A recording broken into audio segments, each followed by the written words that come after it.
Desa Sedati, Sidoarjo, terdapat sebuah gudang tua yang telah berdiri sejak zaman kolonial. Gudang itu telah lama ditinggalkan, namun masih berdiri kokoh dengan arsitektur yang megah dan misterius. Warga desa Sedati telah lama menghindari gudang tua itu, karena mereka percaya bahwa gudang itu dihuni oleh makhluk halus yang menyeramkan. Namun, tidak ada yang tahu pasti tentang kebenaran cerita itu. Pak Tua, seorang penjaga gudang tua itu, telah hidup di dalam gudang selama puluhan tahun. Dia telah menjadi penunggu gudang itu, dan dia telah melihat banyak hal yang tidak biasa terjadi di dalam gudang itu. Suatu malam, seorang pemuda bernama Rudi memutuskan untuk melewati gudang tua itu. Rudi telah mendengar cerita tentang gudang itu, namun dia tidak percaya. Dia ingin melihat sendiri apakah cerita itu benar atau tidak. Saat Rudi melewati gudang, dia merasa seperti ada yang mengawasi dirinya. Dia melihat-lihat sekitar, namun tidak ada siapa-siapa. Tiba-tiba, dia mendengar suara langkah kaki yang berat dan lambat. Rudi merasa bulu kuduknya berdiri dan dia mulai merasa takut. Pak Tua muncul di depannya, dengan mata yang merah dan wajah yang keriput. "Apa yang kamu cari di sini?" tanya Pak Tua dengan suara yang berat.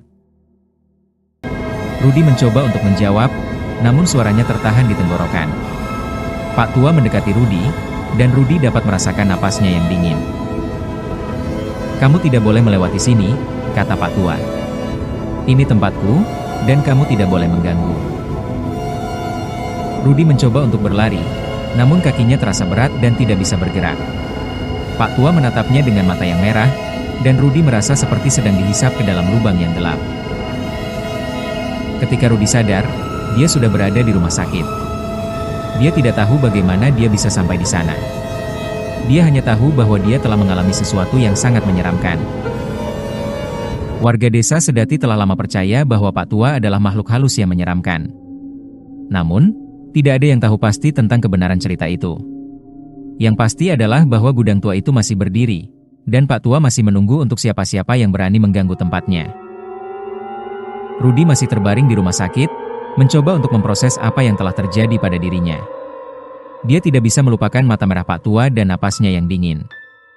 Rudi merasa seperti sedang dikejar oleh sesuatu yang tidak terlihat. Suatu malam, Rudi memutuskan untuk melarikan diri dari rumah sakit. Dia tidak bisa menahan rasa takut dan penasaran yang semakin meningkat. Rudi ingin mengetahui apa yang sebenarnya terjadi di gudang tua itu. Rudi berjalan kaki menuju gudang tua, meskipun dia merasa takut.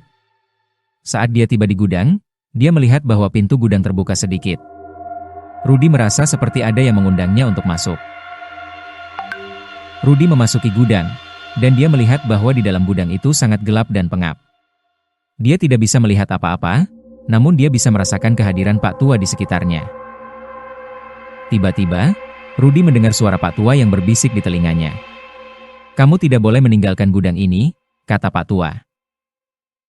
Rudi mencoba untuk berlari, namun kakinya terasa berat dan tidak bisa bergerak.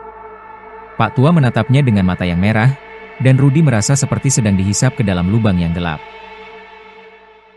Rudi tidak bisa melawan lagi. Dia merasa seperti sedang di bawah kendali Pak Tua. Rudi melakukan apa yang diperintahkan oleh Pak Tua, yaitu menulis sebuah surat yang menyatakan bahwa dia tidak akan pernah meninggalkan gudang itu lagi. Saat Rudi selesai menulis surat, Pak Tua menatapnya dengan mata yang merah dan menghilang. Rudi merasa seperti sedang terbangun dari mimpi buruk. Namun, saat Rudi melihat sekitarnya, dia menyadari bahwa dia tidak bisa keluar dari gudang itu.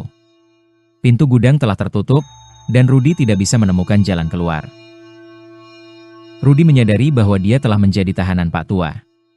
Dia tidak bisa meninggalkan gudang itu lagi, dan dia harus hidup bersama dengan Pak Tua selamanya. Keesokan harinya, warga desa Sedati menemukan surat yang ditulis oleh Rudi. Mereka tidak bisa menemukan Rudi dimanapun, dan mereka percaya bahwa Rudi telah menjadi korban Pak Tua. Gudang tua itu masih berdiri, dan Pak Tua masih menunggu untuk siapa-siapa yang berani mengganggu tempatnya. Dan Rudi, dia telah menjadi bagian dari gudang itu, selamanya.